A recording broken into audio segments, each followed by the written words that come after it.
work on loss and damage. So you would hear his views in the next few minutes. We are missing another panelist, Emma Essel, who's from Ghana and who happens to be on the executive committee for Warsaw International Mechanism on Loss and Damage. Right now, adaptation communication negotiations are going on, so she's stuck there. She'll try and join us later. But I'm glad we've also joined by other ExCom members here in the audience, and we would love to hear from them.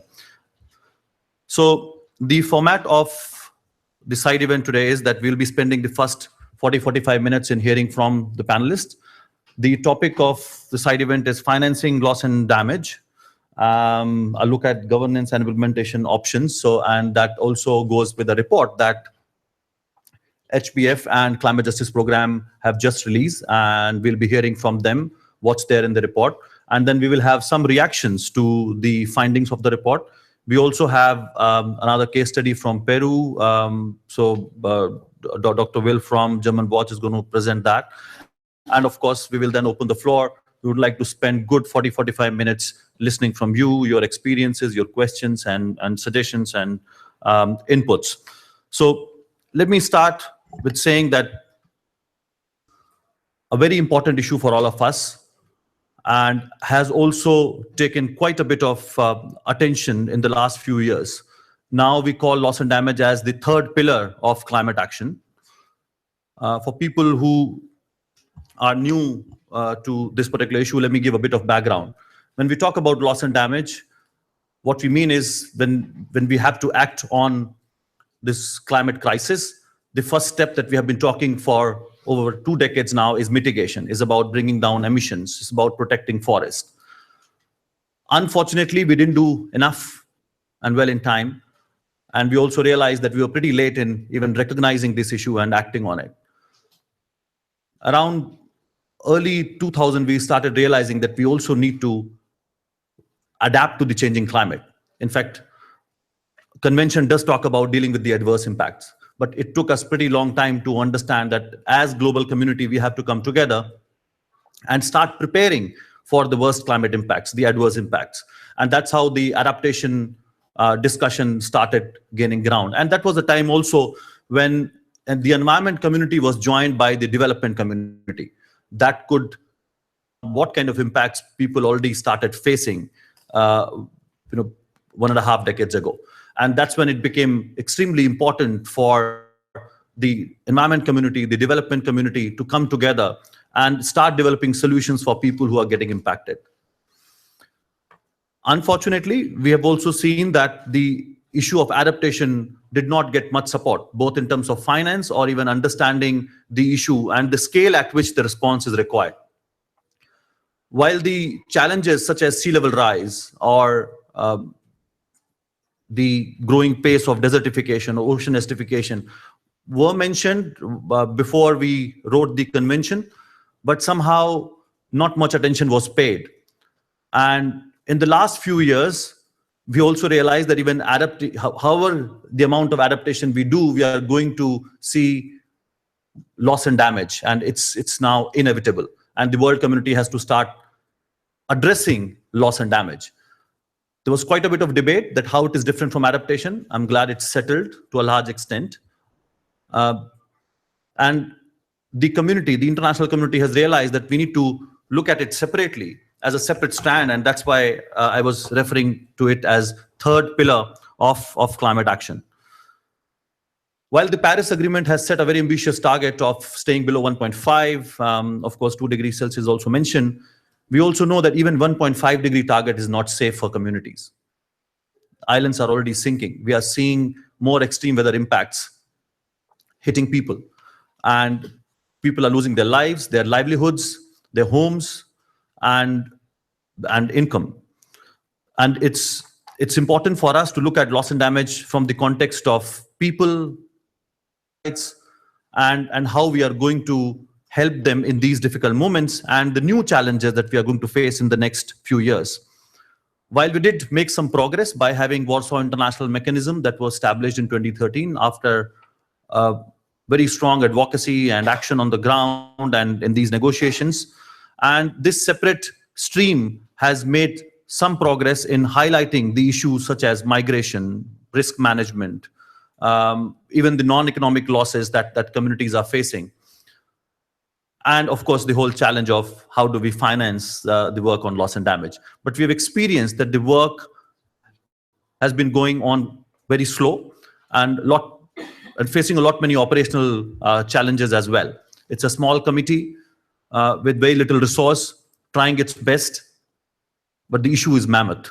And that really needs attention of all of us, and particularly the political community here in these negotiations. So I'm glad that this event is going to put a spotlight on the issue of loss and damage, and particularly finance, because it's not on the official agenda. And that's why it is even more important to have such discussions here. So there's a report that HBF and the Climate Justice Program have worked together on, and we'll be hearing more for them. So I should not be talking about the elements of the report. I should not be stealing the thunder. So we will hear from Liane and Liane about some interesting facts that they have put forward, challenges that we face, some of the solutions that they think we should be discussing, and at the same time, some questions that we all should be pondering over. So without much ado, I should pass it on to Liane to talk about the report. Thank you so much, Harjeet, and everyone for coming. A number of people that by the end of today's side event, you would walk out of here an expert and know everything you needed to know about loss and damage finance. So it'd be interesting to know how many people came on the basis of that promise. Anyone have those expectations? Okay, all right, we're safe. Yeah, that's good, thank you. As Harjeet said, today we're launching this report that Liane and I have worked on. Don't be lulled into a false sense of security with the very slender number of pages you have in front of you here. It is a 70-page report, so it really is everything you need to know about financing loss and damage. But hopefully it's set out in a way that you can dip in and dip out of pieces that you're interested in. So Liane and I are going to take you over some of the key elements, but clearly not all of the 70-page report. It's really quite comprehensive. So the report aims to answer the questions: how much loss and damage finance do we need? How will loss and damage finance interact with other forms of finance, particularly climate finance, but not only?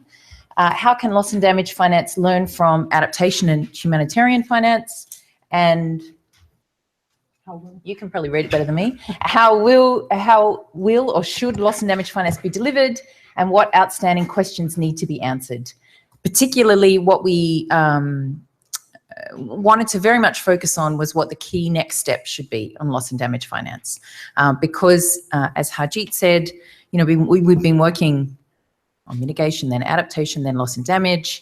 Loss and damage, the Warsaw International Mechanism was set up in 2013. And in setting up the Warsaw International Mechanism, parties agreed that they would provide support, i.e. finance, for loss and damage. Yet here we are, 2017, no closer to vulnerable countries and communities getting any level of finance for loss and damage.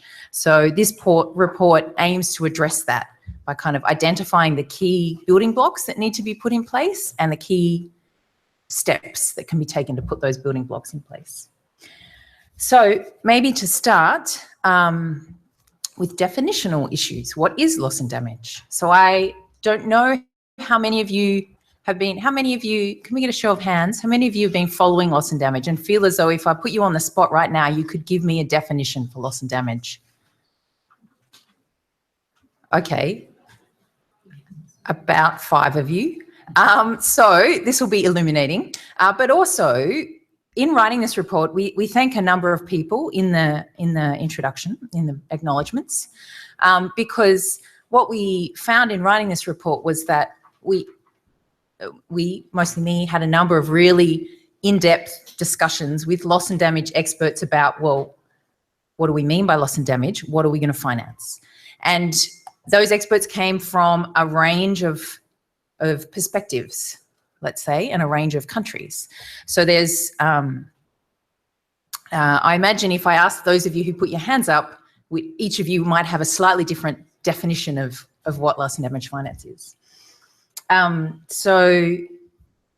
maybe to start with why we need a definition for loss and damage finance, because we actually don't have an agreed definition for what adaptation is, and we don't have an agreed definition for what climate finance is.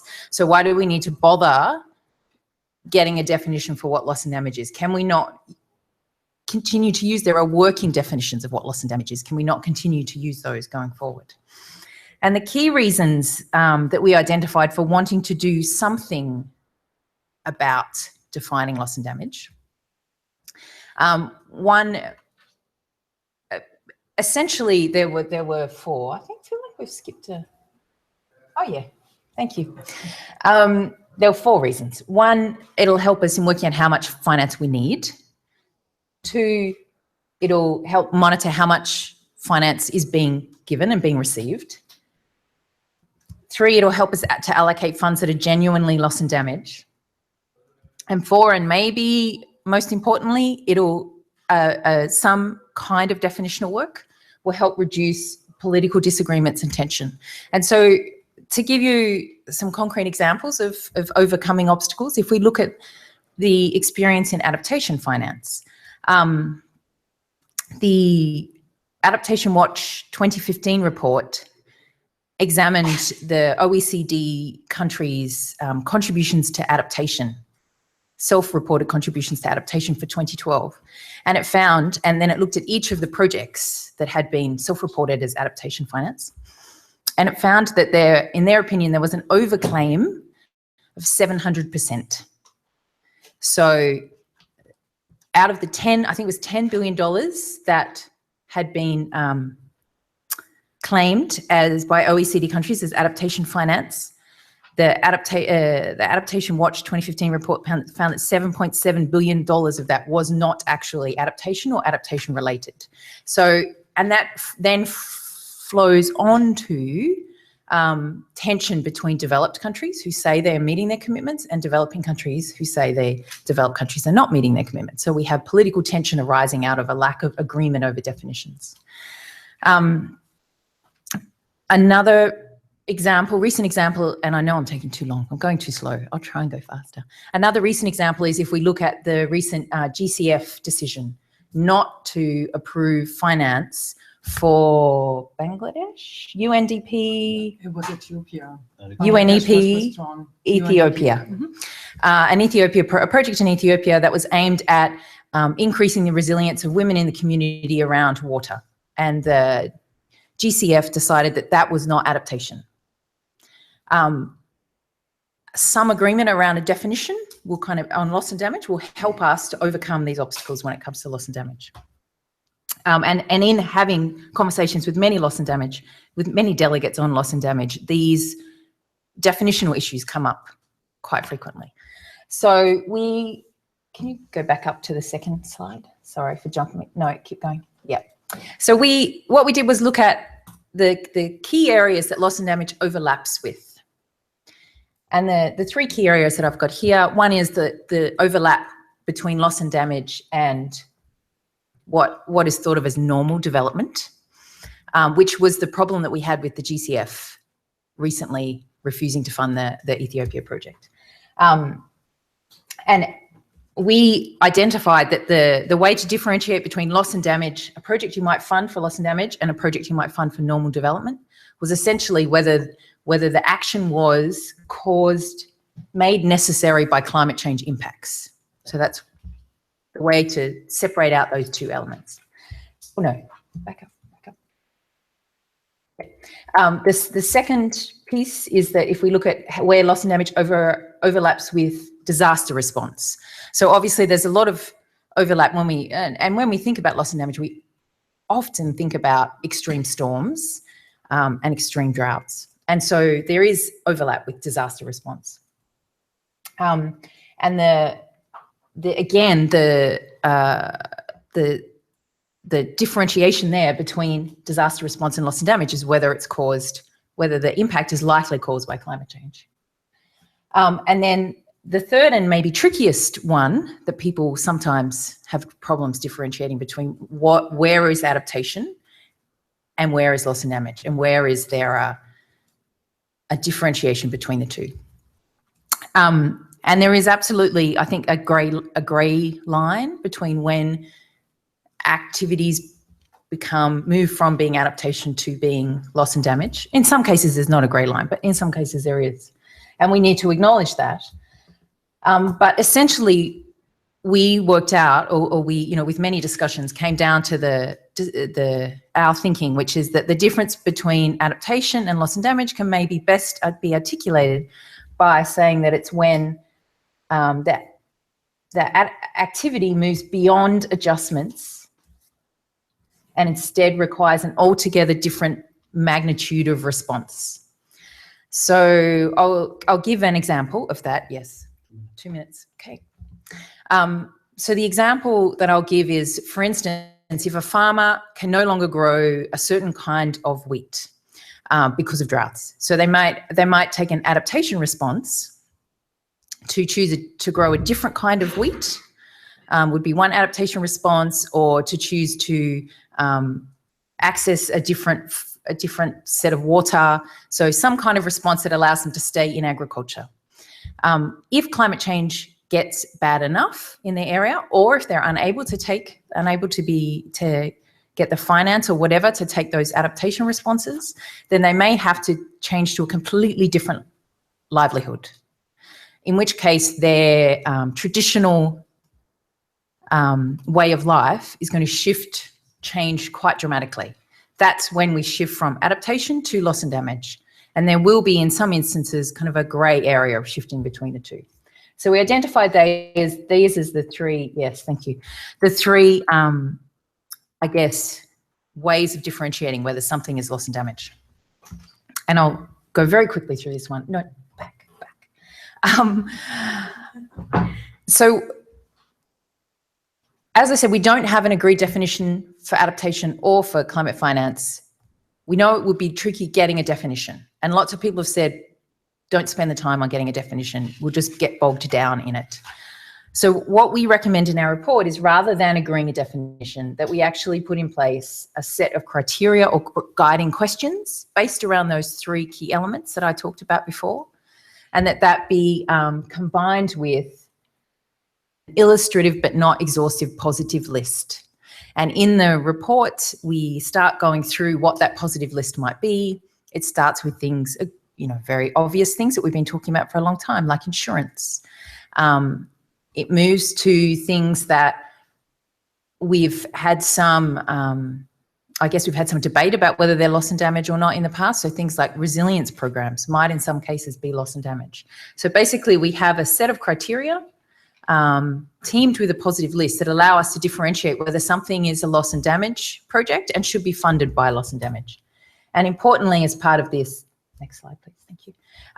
We would allow a percentage of a project to be funded as loss and damage, and a percentage to be funded as, say, adaptation or something else.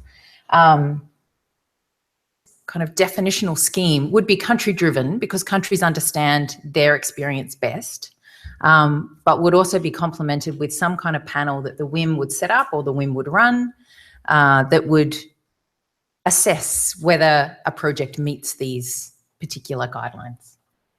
Thank you. So our recommendation is that the WIM and the SCF should work together to develop that definition, and they should do that by the upcoming COP. In their report to the upcoming COP, they should include the set of criteria and list, and that the COP should then ask parties and the SCF in their next report to kind of meet that criteria and set of guidelines. Thank you.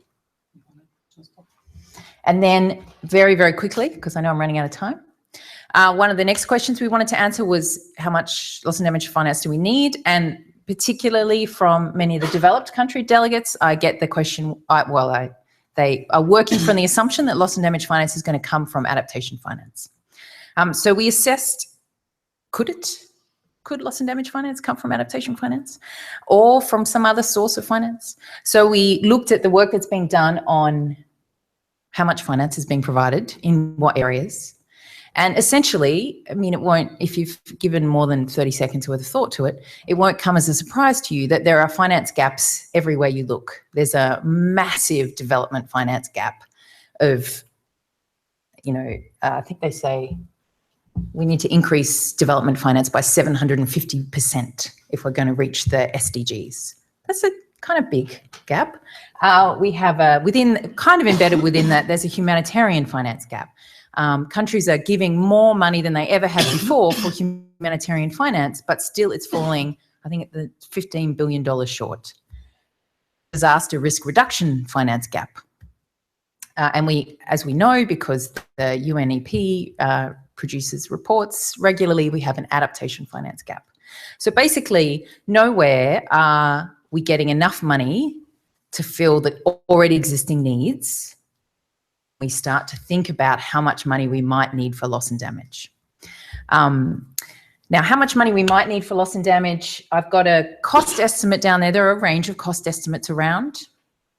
This is one that is linked to in our report.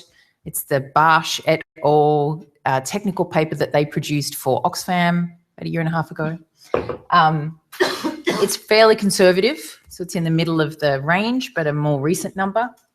And it says basically by 2030, developing countries will need $400 billion a year if we stay at 2 degrees C. And by 2050, that increases dramatically, and the difference between 2 degrees and 3 degrees is significant by the time we get to 2050. So we're talking large amounts of money. And our assessment is that we are not going to see those large amounts of money through increasing aid or ODA, that we are going to need to look to new sources of finance. So this will only take 20 seconds. If you could go to the next slide. Thank you. So we need to look, and sorry, it's possible you can't read this, but it is in the report. So we need to look to new and innovative sources of finance. And here we used the work that was done by Girot et al. Last year, where they actually did an assessment of what sources of finance are available for loss and damage. And they include things like a carbon levy or a fossil fuel levy that even at a low level could raise $50 billion a year quite soon. It could increase over time, so that could fill, you know, a significant part of the gap that we're looking at. It includes things like air passenger levies, bunker fuels, levies on aviation and shipping fuel, and it includes transaction tax or perhaps a global carbon tax or something similar. So a range of sources of finance that currently aren't being tapped. So we're not asking developed countries to find money out of their treasuries. We're saying that we have a different source of funds that we can go to for the kind of money we're going to need for loss and damage. You can go down. Thank you. And that's it from me. Thank you. I suggest Liane to take forward from here. Sure. Thank you very much. It's a great pleasure to present this paper. And again, it's a discussion paper, so we hope for a lot of input, particularly also, as we have pointed out within the paper, there are quite a number of questions that need further development and further exploration. So by no means are we pretending we know it all. All that we're doing with the paper is putting some just suggestions forwards on way to think about it. And my part in that very interesting endeavor with Liane was actually looking at financial instruments, the global financial architecture, potential financial governance channels for international loss and damage finance, and what I think is very important, also the normative framing and key principles that I feel should be, because of the nature of loss and damage, be applicable to such financing instruments and institutes. So let's start out. Should we create a new loss and damage fund on the international level? Maybe or maybe not. Because if you look at the international global climate finance architecture, it's already exceedingly complex with a plethora of funds that include really a large list of funds and actors channeling adaptation finance. And when you look at the table of contents that we basically photocopied for you as well, so that you could see we run through all of those actors. And the reason why we felt it was necessary is actually to have an in-depth look, not only what the amount of adaptation finance is that they are currently providing, but also what some of their governance is, who is making the decision, how big is the influence of developing countries in shaping how that money is received and for what purposes if the money is received, because all of that shapes our understanding and needs to shape all of our understanding how loss and damage finance is to be governed. So because of the complexity of the existing global climate finance architecture and the multitude of already adaptation players, and you have funds under the UNFCCC, you have funds outside of the UNFCCC, you have multilateral development banks, you have development finance institutions, you have a lot of bilateral initiatives. So there are a lot of actors there with different shares of the adaptation, not so large adaptation pie. So if you then think about having a potentially new fund, this only makes sense if it not just adds to the complexity, but adds significant value added. And in all of those discussions of whether it's really suitable or not, we should look at the question of complementarity with existing funds. So are there tasks, are there capacities that some of the existing funds could take on, or is it absolutely necessary to have a new fund? And so on one hand, it would be obviously helpful in determining if a new fund for international loss and damage should be established. And one of the key reasons is there a clear differentiation from the adaptation setup, which becomes very important when you're politically asking, for example, for additionality of loss and damage finance to adaptation finance. You want to make sure that it can be commingled. While that is obviously, in terms of the financial accountability on the global level, a very important question, it looks very different actually when you go at the domestic level or individual project and program level, whereas Liane has pointed out, there is a gray area with no 100% clear definition of where adaptation ends and where loss and damage starts, and where we are suggesting that while some of those guidelines are really important, that country ownership to include the experiences of community and the most affected people on the ground, not just of governments, needs to be a determining factor. What in a specific country or local or regional context is actually loss and damage versus adaptation. So again, the clear differentiation would be a plus, but the contra is that it's very complex and lengthy to set up a new fund. And those of us who, as I, have spent the last couple of years working on the full operationalization of the Green Climate Fund would know exactly what I talk about, where it has taken 5 years, basically from the decision of Cancun to actually having the first projects approved, let alone disbursement of funding, of which the GCF, although it has approved 2.2 billion for 43 projects, yes, had only delivered in basically the double-digit millions. And it's the lower double-digit millions. It's not a significantly high double-digit millions. So it takes a lot of time, and the question is really, is it necessary? So what we are actually recommending is some joint work of the WIM and the Standing Committee of Finance, with the Standing Committee on Finance taking the lead in elaborating the potential of existing funds under the UNFCCC. And we think that actually it should be governed by some normative framing. Namely, that loss and damage finance has to be seen in the context of climate justice. It's clearly not charity, it's not aid. So this is a core understanding that it should be guided by the common but differentiated responsibilities and respective capabilities, an expression of the polluter pays principle in the context of the convention. that funds channeling loss and damage should therefore be serving as operating entity under the UNFCCC and the Paris Agreement. That should be the other way around, sorry about that.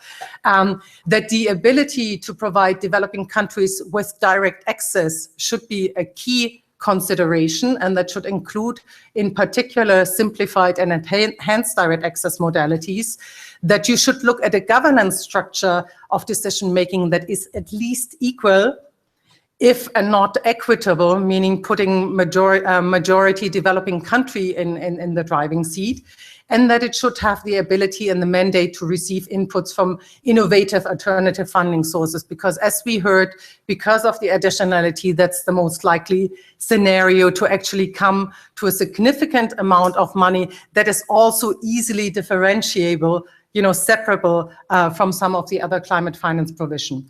There is a key role for the Standing Committee of Finance. They can continue some work that they clearly have just begun, but they could elaborate on the finance mobilization question by focusing more on the role of the innovative sources of finance.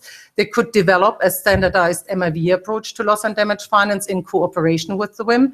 And since this is their core task, they should oversee what is called the rationalization of the financial mechanism, namely look at the respective strengths and weaknesses of various fund options, including then by providing recommendations on guidance to operating entities if they feel that the CHEF, for example, and the GCF might have the capacity through specific governance guidance and guidance through the COP to bring in loss and damage. And that could, for example, be handled, and we elaborate that further, through the establishment of a separate loss and damage trust fund, either under the CHEF or under the GCF. Now, I wanted to show you that. It's also replicated for you. This is basically an overview table, and that's just the half of it. The second half is the next slide that looks at the various options, the JEF with the LDCF, the SCCF, the GCF, Adaptation Fund, the option for a new loss and damage fund, the role of the MDBs, what they could be doing, the bilateral and regional ones. And then it asks a set of core questions. Is it fully operational?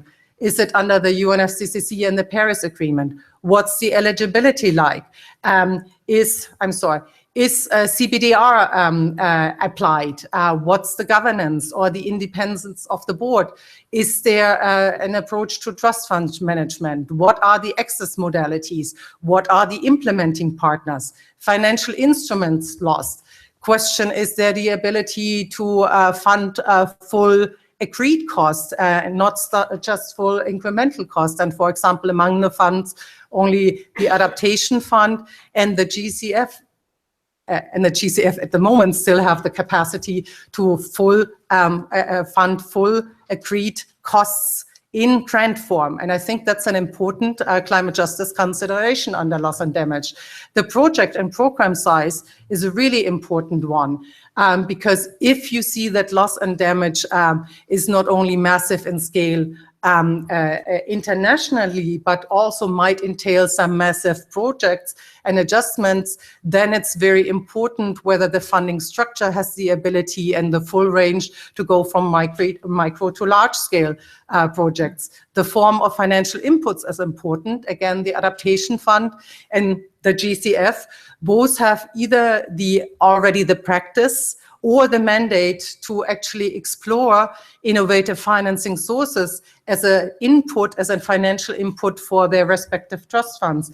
And I think, although obviously that needs to be very differentiated, the question of whether there's a capability to engage the private sector plays a key role. Many of the funding options do not necessarily have a large role for the private sector. The GCF, for example, can accredit private sector actors, including for direct access. And again, we elaborate that a little bit longer. I want to end, and please allow me to do that slide because I think it's core important. Want to point out again, it's not just about the quantity of finance for us, and particularly also for the Heinrich Böll Foundation. It's a question of a normative framing under a climate justice approach, under a human rights-based approach that actually makes sure that you're not just looking at generating a lot of funding, but ensuring that that funding actually benefits the most vulnerable, politically marginalized, often discriminated against people that are suffering the most impacts on loss and damage, that it benefits them the most.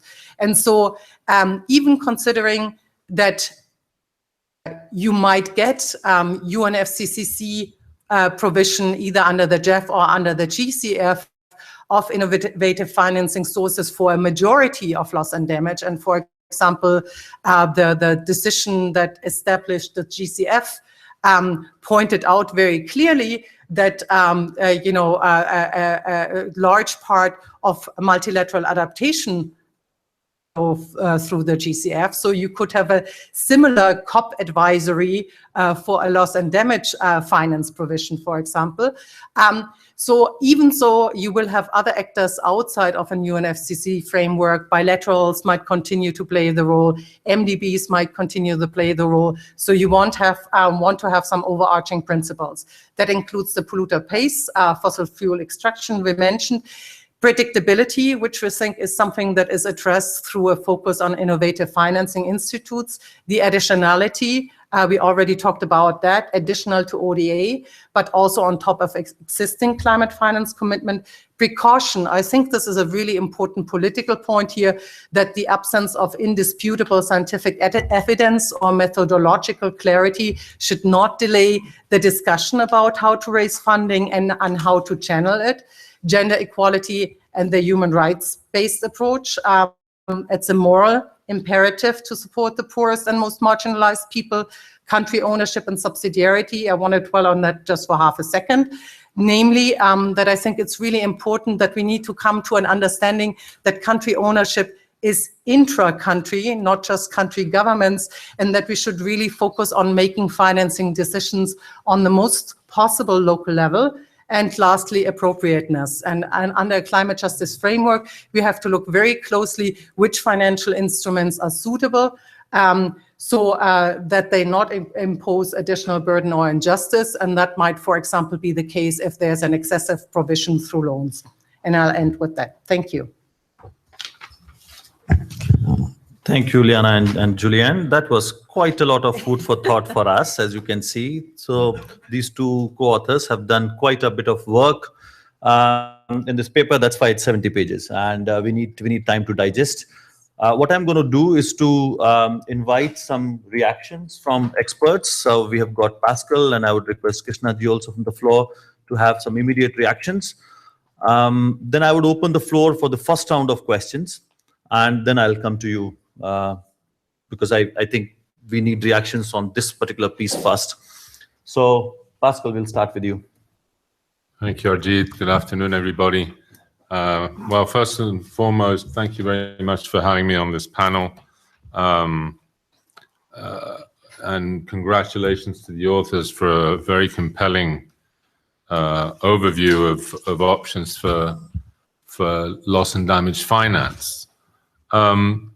I think clearly the debate since the publication of the special report on extreme climate events and disasters, the SREX report, that led to the creation of the loss and damage workstream under the convention, it was very clear that the differentiation between what is adaptation finance and what could be termed now as loss and damage finance is a very blurry one. I think we need to go back to the idea of this continuum that goes from the humanitarian aid side of things through development finance and all the way to what is more specialized climate finance. And where would loss and damage fit along this spectrum of different financial instruments that obviously require different sets of criteria and different sets of principles. And I think this paper goes a long way to try and give us an overview of what's there. What are some of the existing funds and the limitations of existing funds, and what are some of the other new options, emerging options, to create a permanent source of revenue for this issue of loss and damage. Today, roughly 130 million people depend on humanitarian aid to survive every day. Without extreme climate change, we're still not in a 3-degree world. We already have, as was well pointed out, a humanitarian response system that's overburdened, where we simply cannot respond to the latest humanitarian appeals we've had for Syria, for the Darfur, for others, have simply not been able to get all the funding they were asking. I think this was very clearly stated in the first part of the presentation. Clearly, our development finance, the development bucket has some holes in it, and we have every year some losses attributable to extreme weather events that are increasing. Now, the attribution of these events, whether they are linked to climate variability, to poor land use planning and urban planning, or whether they can be squarely attributed to climate change, is still a debate. But obviously, there are some events that are indisputably linked to extreme events. And if we follow closely the IPCC definition, they are most likely climate change, and therefore attribution is an issue that I think we can obviously debate many decades more on what is attributable to climate change and how you can measure that, and which percentage of extreme climate events can be attributable to the climate forcing is obviously debatable. What is very clear is that currently between 250 and 300 billion dollars a year are lost overall to disasters, and of which 2/3 are climate-related disasters.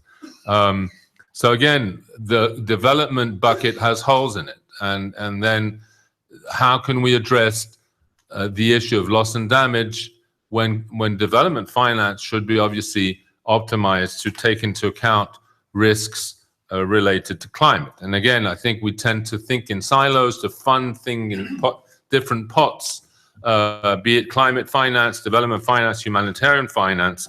And a lot of this finance usually comes from the same treasuries. And we need to really look at this as a continuum and in a much more integrated fashion. And I think part of the paper that was presented today points to the need for new sources of finance. And I found particularly interesting the ideas of having permanent revenue sources, not just sources linked to appeals or to calls for funding or for voluntary pledges like the ones we have today on the Adaptation Fund. And I think, just to give you an illustration, we were this week discussing the future of the Adaptation Fund and where it should sit, and whether it should operate under the Paris Agreement, whether it should report to the CMA. And all this obviously doesn't get to the heart of the issue, that is that with the Kyoto Protocol closing shop beyond 2020, we need a permanent revenue flow for the Adaptation Fund. Right now, the Adaptation Fund is chiefly funded by voluntary contributions by donor countries, by developed countries. The adaptation levy, which was mentioned here in the table, was one of the ways of funding the Adaptation Fund through a 2% levy on carbon transactions under the Clean Development Mechanism. A very similar cross-subsidy could be thought of through a carbon tax or on fossil fuels or other mechanisms that have the huge advantage of creating revenue flows that don't depend on the variable degree of generosity of individual donors. It has to do with a permanent source of revenue under the convention that can be directed, obviously, to those countries, those communities that are most vulnerable and most exposed to extreme climate events, or those that have suffered greatest impacts. Obviously, insurance, and I like one of the phrases that was in the report, that insurance is not finance, and in the 5-year rolling work plan of the Warsaw International Mechanism, insurance is a big item. We have a clearinghouse on risk transfer. We had a workshop last year in Manila on risk transfer and insurance. It's an important mechanism. I think this it has to be obviously addressed as a more universal mechanism, because right now in most developing countries insurance coverage is fairly low, and in a country like mine in Costa Rica we have a fairly higher insurance coverage. But if you go to those communities that are most exposed to climate hazards, they obviously don't have access to insurance, home insurance or other type of insurance. So again, insurance is for those who can afford it. And it is not a financial mechanism per se, it's a risk transfer mechanism, and I think we need to be wary of that. Finally, in terms of adequacy of funding for an eventual loss and damage fund, and this brings us to the whole discussion we're having right now on adequacy of funding for adaptation and the link between the adaptation communication, the global stocktake, and whether as we move into the global stocktake in 2023, if we don't have enough mitigation ambition, we're going to have to raise ambition on adaptation. That will require, obviously, us to raise more funding for adaptation and loss and damage. How are you going to do that? What are some of the mechanisms for us to track adaptation finance? And I think the report is very clear on how tricky and difficult that is, on how difficult it is also on the receiver's end to track the money and how we're spending it and how effective funding is and disbursement, and how slow it's been to really get off the ground. And I think there are responsibilities on both sides of the fence. I think most of countries are struggling and to get their finance, their climate finance together, their green climate readiness program together, their priorities together, and obviously to be able to get those mechanisms in place is going to take time. Finally, I think we need to avoid falling into program or specific event-related finance, move away from appeals linked to specific disaster events or project-based approaches. And I think we need more and more programmatic approaches that can help us address other drivers of risk, help address events and the drivers of vulnerability and exposure that increase the risk, not only of singular events, but recurring events. And I think, again, we need to look at this interface between development finance and climate finance. And ultimately, the Agenda 2030 and a lot of the be taking place to achieve the Sustainable Development Goals will also be very relevant for these issues. We are not going to be able to solve the issue of loss and damage if we don't have we permeate development finance and our the way we apply or achieve our Sustainable Development Goals will really help us address some of those drivers of vulnerability in the long run, and to have that normative framing, as was mentioned, in terms of defending those rights of local communities, also implies providing them with basic goods and services and social services, and protect those citizens from extreme weather events and pervasive threats to their livelihoods, to their lives, etc. So again, all this has to be addressed in a more holistic fashion, and I think this report was very, very useful in this sense. So I'll leave it at that. Thank you very much. Thank you very much, Pascal, for your reflections and some very useful inputs for us to take forward. I would now like to request Krishna ji from Nepal, who is also at the Executive Committee of Warsaw International Mechanism on Loss and Damage. I will play a ball. So yes, a good catch. It's a catch box with microphone fitted into it. Sir, we would like to have your reflections. Thank you. Thank you, Arjit, for this opportunity to express my feeling on this. I'm Krishna from Nepal. I'm also the EXCOM member. But now I will speak on my own capacity because I was expecting Amma to be here on the dais. I would like to congratulate the team for bringing out this report, which is quite thought-provoking also to us at the WIM EXCOM. You have shown various important areas that WIM can consider. Also, all the climate victims would have some interest through your reports and findings and what you have recommended. We at the XCOM are working now on our 5-year rolling work plan, as some of you are already engaged with us together to shape this better. It includes non-economic losses, disaster risk reduction, and also action on the ground and financing loss and damage. As clearly shown by the presentators, that there is a gray area. How to differentiate what is loss and damage and what is not is very tricky, and it could be sometimes contentious at the political level. We don't want to be engaged and debate more on that, but what we certainly need is a kind of working definition. A set of criteria is how to differentiate what is adaptation, what is resilience, what is finally loss, and what is damage. Probably it could be different for different perspective, different countries, different landscapes. For example, the set of criteria for a country in the mountain areas would be different than from those in the coastal areas. We also certainly need money to support the climate victims, and climate victims deserve justice. This is unavoidable. This is the reality of life, and people are threatened because of the climate impacts, and there is a sort of insecure future for most of the people in the most vulnerable countries like mine. We need to assure them there is some global mechanism, there is some phenomena, there is some provision that you will not die of, without rescuing from these climate disasters. May it be disasters, may it be risk, may it be adaptation, or may it be loss and damage. Where there is damage, we have to repair it. This is the simple terminology that our people mostly understand in our part of the world.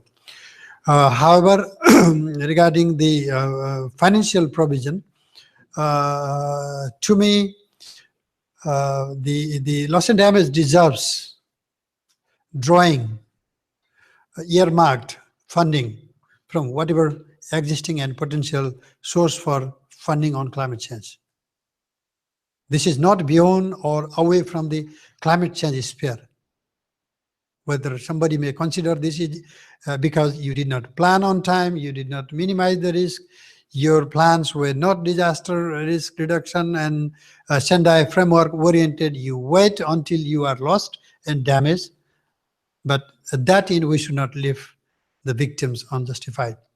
Whatever may be the reason, whatever may be the stage in the continuum of this climate change phenomena, as Pascal has rightly mentioned already, since it is in the part of the same continuum, we have to intervene in those areas where the need lies. In this end, I would like to conclude with 3 important things that let us try to explore all new and innovative financing sources, and we working in the loss and damage may even be able to guide other areas such as adaptation and mitigation through our efforts on identifying, prioritizing, exploring, developing mechanisms that are innovative in financing in the whole continuum of climate change. The second important thing, we should not always be relying on the external and global funding. There is no surplus fund anywhere. We have to explore, we have to identify our own domestic, regional, sub-regional, even local level fundings. Look at the prehistoric times, how communities during the time of disasters, earthquakes, floods, landslide, drought have been coping up with this kind of situation. Now we determine this as loss and damage, but this kind of phenomenon were existing even in the past, prehistoric times. Let us look at those local mechanisms. There must be some ideas with the people on the ground. Let us also tap those resources. And it could be either a combination of global and local things, like a co-benefit. You can have collateral, you can have a combination of funds. As much as you can invest on this kind of fund locally, that much probably would be added on from the global source. For example, this may be very hypothetical, but it could be one combination of global as well the local funds. Maybe in some part of the world we can find such good examples. We have yet to explore. And the third and final point I would like to make, let us have a kind of permanent sort of mechanisms. It should not be one shot support and the next time people expect support and they are finished. It should be a kind of mechanism that is more permanent in nature in order to assure the climate victims more for their better future. And I quite like your ideas, common but differentiated responsibility and the capacity. I quite like the idea Pascal mentioned, and you also presented the polluters pay. I think climate victims need justice. This is where we have to explore further. We XCOM and we personally, we are ready to work with you, and your study has been quite instrumental to think us differently. Thank you very much. Thank you. Thank you. Really appreciate your inputs, Krishna ji. I suggest that we open the floor for 2 inputs or questions, and then we have a very interesting case study by Dr. Will Frank. So 2 inputs, questions related to this report. This is a nice ball. Either you understood everything or nothing. Yeah, no doubt. Okay, excellent. Sir, please introduce yourself. Thank you very much. My name is Adam Suarez Barbosa. I'm also EXCOM member.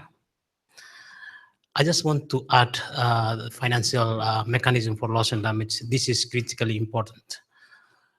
At EXCOM, like Krishna said, that we have already discussed this issue, but it's very hard to move ahead. Historical responsibility is very important.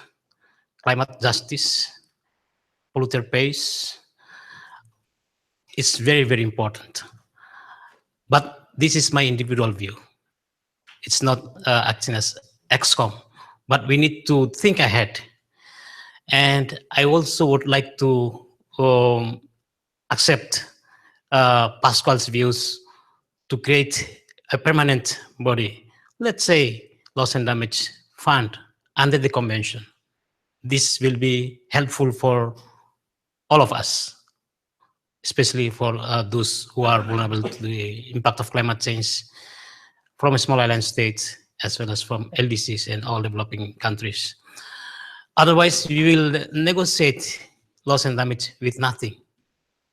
At the end of the day, we just found paper and paper, but nothing else will be happening.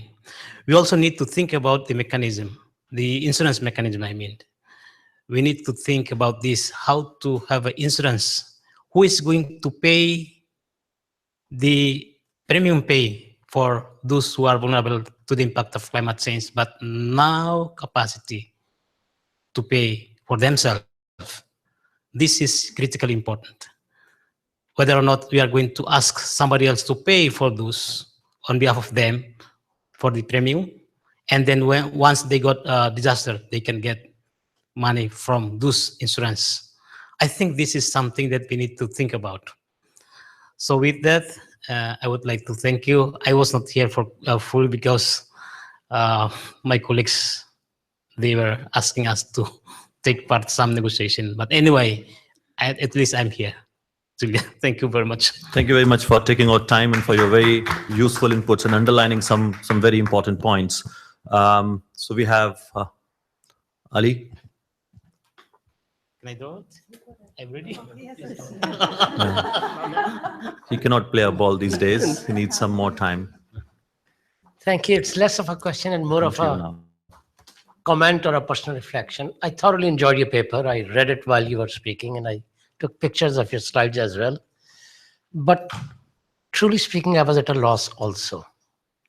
While I'm gratified and honored to be here and listening to your presentation, except that it has not been pronounced clinically dead, loss and damage is dead in your FCC framework. We don't see it coming anywhere out of the bizarre negotiations or conversations that are happening. So you keep it alive this way. But the recipe given of a progressively more complex project proposals that move from the development agenda to adaptation to loss and damage.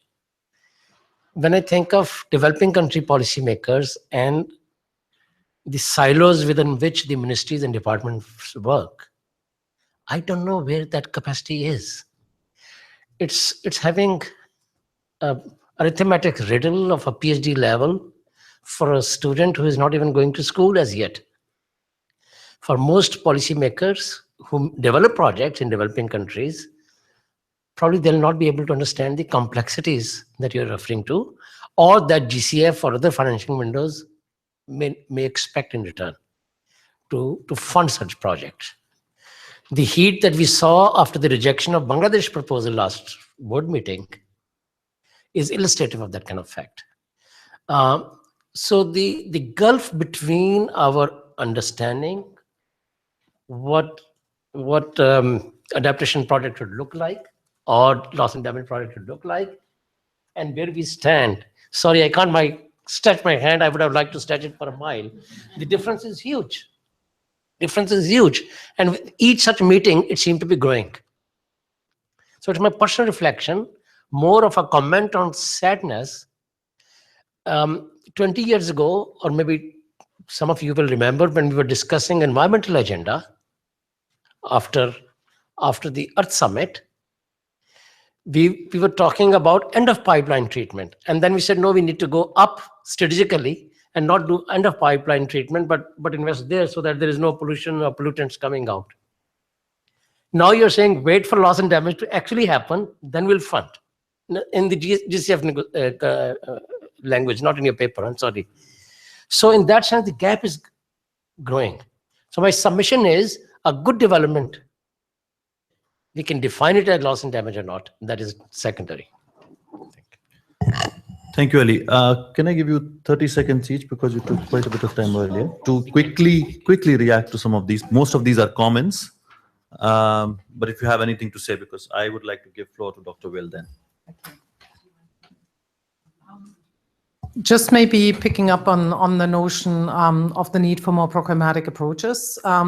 Actually, in looking at some of the climate funds, one of the things, and again, a lot of this needs further development and exploration, but one of the things that is possible, for example, under the Green Climate Fund is the development of programmatic approaches. That's some discussion that's going on. You also have an acceptance of the devolution of funding decisions through enhanced direct access, which is a pilot program under the Green Climate Fund, which is happening already under programmatic other, for example, private sector projects. So I think there would be the possibility or the room to think about that kind of direct finance provision to the national level under something like a loss and damage trust fund. Again, but by expanding further on the notion of direct access and enhanced direct access, because that ultimately for me is one of the ways where you're saying it's then at the national level and with the participation of national stakeholders. And again, I want to undermine, for me, country ownership is not the government. It's the government, it's subnational entities, it's civil society, it's grassroots organizations, it's the most affected. But on that level, provide country ownership of, what you see as loss and damage, what you think are some of the most urgent priorities. And I agree with you, this is ultimately not neatly definable and separable. Thank you. Maybe just two quick points. The first, in reaction to something Adao said, he said the ExCom is finding it hard to move ahead. I mean, particularly on loss and damage finance. That's the area where the ExCom has been most stuck. And at the last ExCom meeting, a number of ExCom members said we need political guidance to move forward on this. So I think that there are. And that's a problem because, as we know, loss and damage is not actually being discussed here at the SBs, other than a little bit tangentially. So we have a problem. I think the ExCom are the only people right now thinking about loss and damage. They have a responsibility to consider, these ideas that we've put in this paper, other ideas on how to finance loss and damage, how to move forward, and come back to the COP seeking and demanding that political guidance. The Fiji COP is the perfect opportunity to do that. If we can't make progress on the first ever Pacific COP on loss and damage, when can we make progress on loss and damage? So we have the perfect opportunity coming up. We have a clear need. We're actually at a nice point in the negotiations and in relations to the WIM. If we look at the discussions that the ExCom are having, we're at a point where they need this content, where they can work with this content and come back to the COP, and we can get something real out of Fiji. So I think that's a good opportunity. And maybe my final point is around your points about, Ali, points about the differences on loss and damage are growing. I'm more hopeful than you are, in that I see far more convergence, particularly after the Paris Agreement, with loss and damage having its own article and acknowledgement that it's an area that we will fund.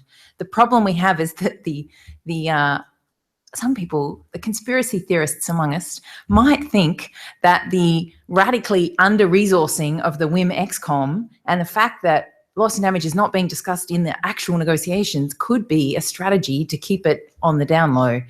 So we need to fight back against that strategy, get resources for the WIM, ensure that the WIM can do a good job, and ensure that we give it the political momentum that it needs. Thank you. I'm going to come back to you again, but I would like to give 3 to 4 minutes to Dr. Will Frank to share a case study from Peru. He works with German Watch. Go ahead, please. Thank you very much. Thank you very much for giving me the opportunity just to give you some idea about the loss and damage case that is presently discussed before the German courts. And this is also, I think, very interesting, because what I learned here in this discussion is that it's very difficult to find financial resources to finance loss and damage. And one of the possible financial resources could be private liability of those companies who are responsible for climate change. And this suit that we are now, or German Watch is supporting, suit of a Peruvian farmer, is testing this legal question, if we can have a liability of companies who have caused, or who are taking part in causing climate change. And that's so I'm happy to give you a certain idea about this lawsuit that is actually before German courts. And the facts are that the Peruvian small farmer and mountain guide sues the German power company RWE before the German courts. He is asking RWE to participate in measures to protect his home against the risk of a devastating flood caused by a glacier avalanche. The plaintiff's house lies underneath the glacier lagoon. The water level of this lagoon has risen substantially in recent years due to the accelerated melting of the glacier above the lake caused by climate change. The claimant asserts that the German power company is partially liable for this situation because of his contribution to climate change by greenhouse gas emissions of the power plants operated by this company. The legal basis of this claim is paragraph 1004 of the German Civil Code, which regulates liability for nuisance.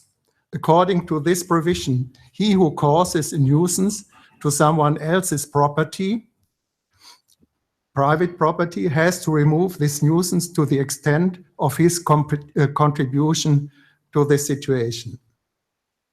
The court of first instance, the regional court of Essen, a town in Germany at the place of the company's offices, rejected the complaint. The court denied a legally relevant causal link between the greenhouse gas emissions of the respondent and the growing endangerment of the plaintiff's property. The court held, following the respondent's argument, that in light of the complexity of climate change and its consequences, it virtually seems impossible to trace a clear causal link between the defendant's power plant and the endangerment of the plaintiff's house in Peru by the rising water level of the lagoon. Furthermore,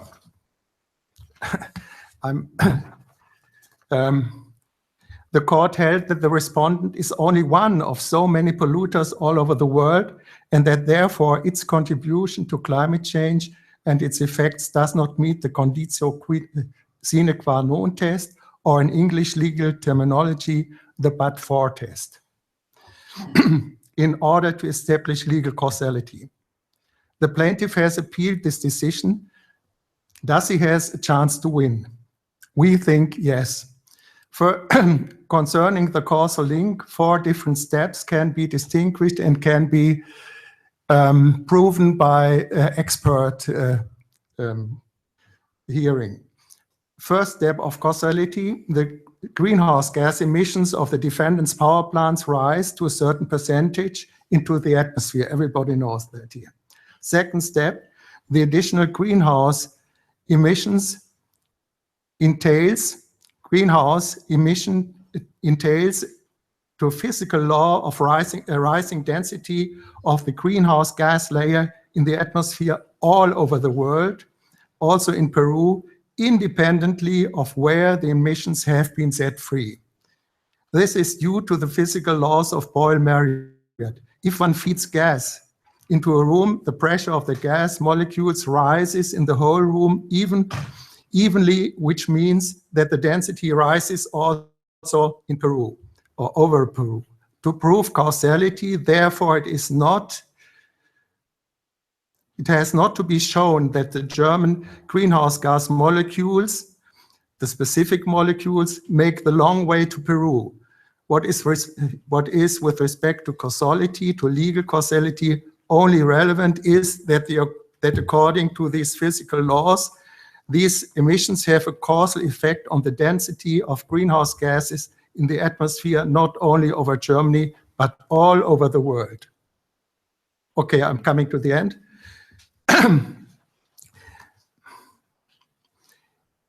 How will the appellate court decide? Will it follow the plaintiff's argument? The Court of Appeals has ordered an oral hearing. There is a saying, on the high sea and before the courts, you are in God's hand. The plaintiff has not spoken with the Pope yet, but we think there's a good chance to win the case. The oral hearing will be on the 13th of November here in Germany, and my colleague Julia, Julia. Yes, Julia Grimm, I forgot your last name. Julia Grimm has prepared a nice paper where this lawsuit is described, and whoever wants to have it can have it. Thank you very much for your attention. Thank you. Thank you for bringing a very important dimension here.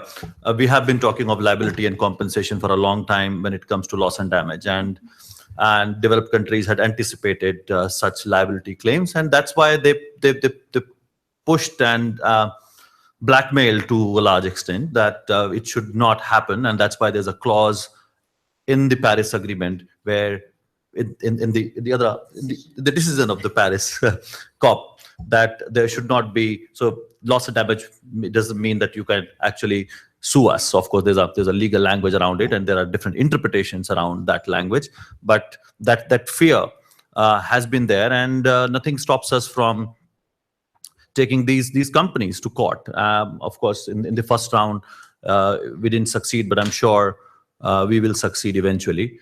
So I would like to open the floor again to get responses and questions, also for Dr. Böll.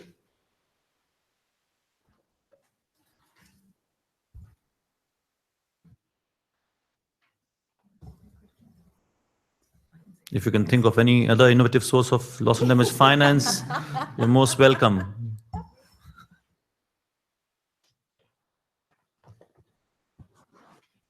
Kit, can someone? Did Lindsay want to have an intervention? Come on, Kit, you go. Go ahead. Well, it's also just a thanks. Lindsay Cook from the Quaker United Nations office. Thank you, Will. And thank you all. I just wanted to say that when you talk about the courts, we're also seeing this obviously within governments. We're seeing how the Human Rights Council language is coming into national and local court cases linked with the Fifth Assessment Report and their outcomes linked with the Paris Agreement. And it's quite moving to see how the work we're doing up here is strengthening people on the ground. But the polluter pay, the accountability issue, is what I think has a justice to it at the deepest point. And I just want to thank you for that work.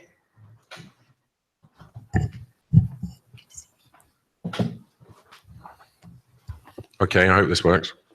So I'm Kit Vaughan with Care International, shortly to be not with Care International. So I've been working on loss and damage for a long time, since 2008 in Poznan. We did a work with WWF, and we put forward then the case that if you had a multilateral fund or a mechanism, you would be able to deal with all these bilateral cases that are springing up.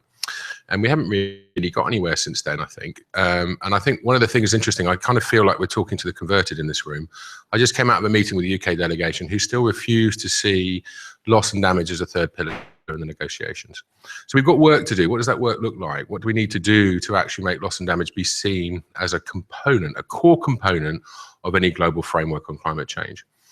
One of the first things is to get clear on our documentation. And I will push back on the NGO community, because we kind of grab any event that happens and say it's loss and damage. And there always the argument, and particularly with the Australians, used to be, what's the incremental component that's loss and damage? We need to be better at indicating what it is and what it means. And there's lots of terminologies. There's a whole plethora of people working on it. But I think we need to be much clearer on defining loss and damage and then putting figures on it. And the second thing is, just to pick up on the previous comment, where is the historic responsibility? This is a problem that hasn't just suddenly happened. We know, for example, the US has a huge culpability, the UK has a huge culpability, but we don't want to talk about it. We don't want to talk truth to power. And what we actually need to be doing is actually saying, look, this is a problem that has a history, and we know who took action, we know who didn't, we know who stalled, we know who's still stalling, and you have a bill to pay. That's it. And as civil society, if we can't message that, if we can't get back to the historic responsibility the polluter pays, we've really got a problem, because you're not going to get any solution on loss and damage. And there is no money. There is very little money for adaptation, loss and damage. So at the moment, if you go to the UK, they'll say, well, we can fix it under insurance. Well, insurance doesn't pay out for the uninsurable. So I think as civil society, we have to keep pushing, we have to keep going, but we have to do much better work and working with national governments. I really applaud the case from German Watch. It's really good. We have to start using what I call the C word, compensation. We have to start talking about it. People don't want to talk about it, but it's a reality. So the more that civil society actually steps up and says, look, you, the US, you, the UK, you guys who've had foresight and knowledge and haven't acted, you have a responsibility. And here's some figures for you, because we know the figures are really scary. Anyhow, so just some thoughts about what we can do as a community to actually have an honest and constructive open debate with a whole set. I mean, it is very north-south. Loss and damage is very north-south, right? Or however you want to term the division of the world. But the UK doesn't want to talk about it. The US doesn't want to talk about it. The European community doesn't want to talk about it. So how do we do that going into the Fiji COP? Anyhow, some thoughts. Who'd like this box? Because it's kind of heavy. Thank you, Kit. We can have one more input before I keep 2 minutes for myself for my 2 cents.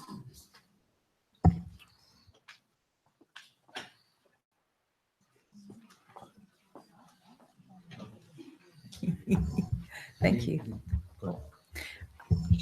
So, closing remarks, yes. Thank you very much for all of those interventions. They were really super interesting and useful. And maybe to note that the Heinrich Böll Foundation and Climate Justice Program have a report that we did late last year. I can't remember exactly when.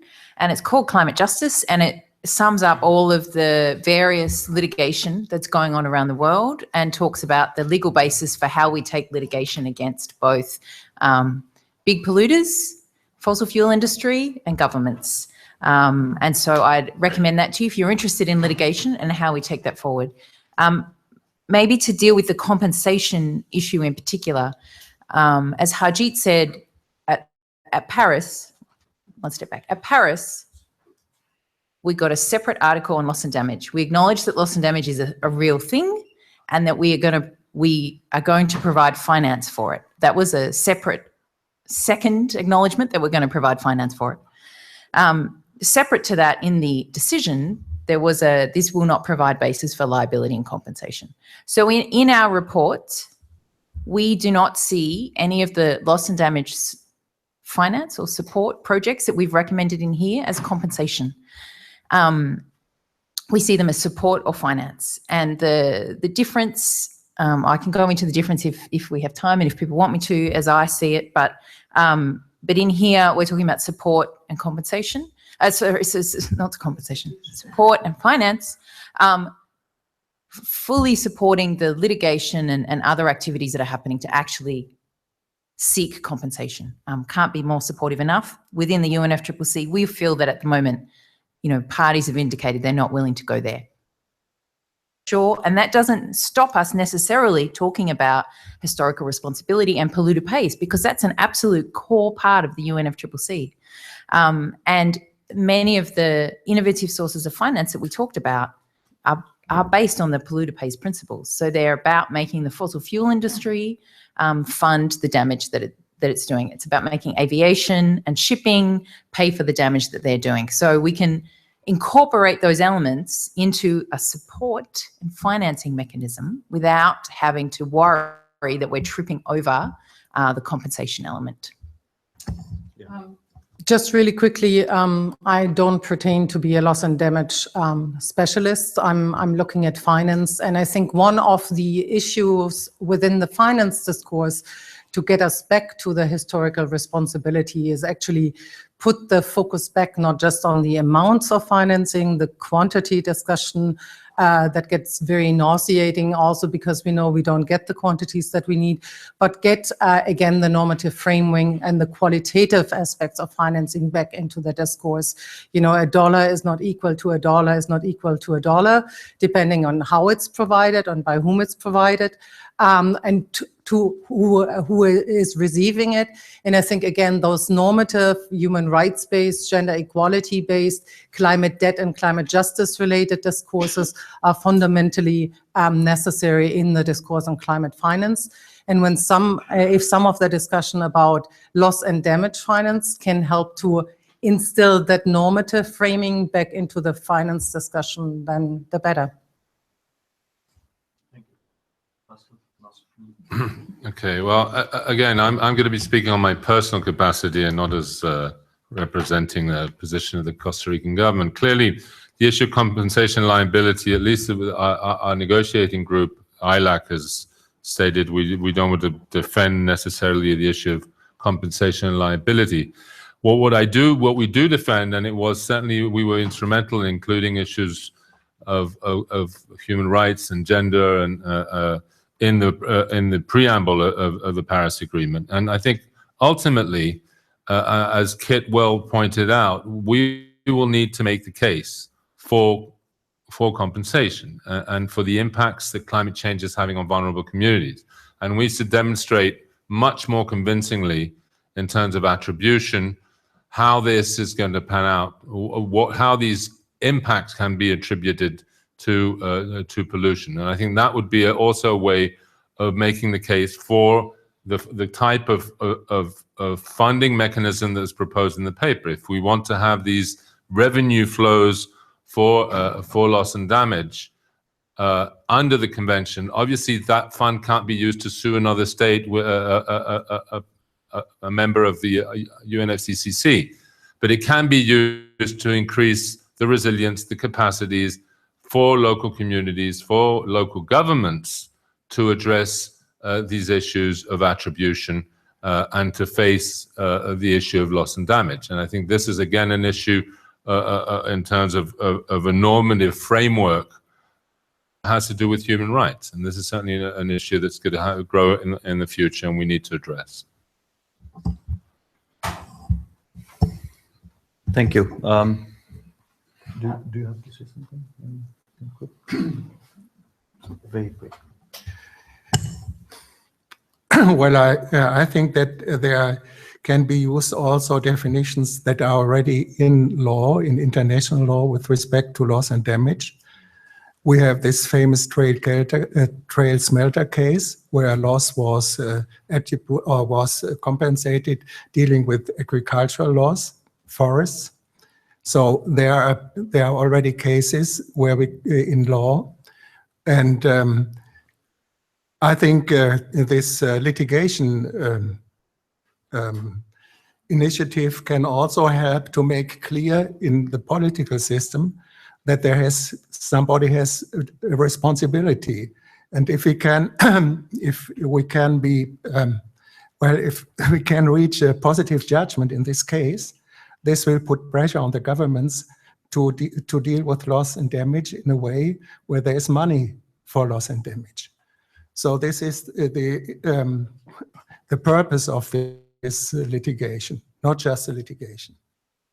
Thank you. I don't think I can aim to summarize the whole discussion, but my personal 2 cents from the whole thing, and one thing that came out very clearly, that we are talking of a justice issue, and it's not charity. While we talk about finance, it's people's right. We are talking of people who have done the least to cause the problem, and they are the ones who are now victims. And that came very clearly, that we need to support the victims, climate victims, whether they are, we are seeing them in the form of migrants or people who are losing their homes and livelihoods. And how do we achieve that justice? Very clearly, we talked about principles that we need to apply when we are going to talk about loss and damage finance, and we need a permanent setup that where they don't have to look for the doles every time that what we see in case of adaptation fund. If there's a permanent mechanism where permanent sources of finance and automatic, so that money is adequate, predictable, and sustained.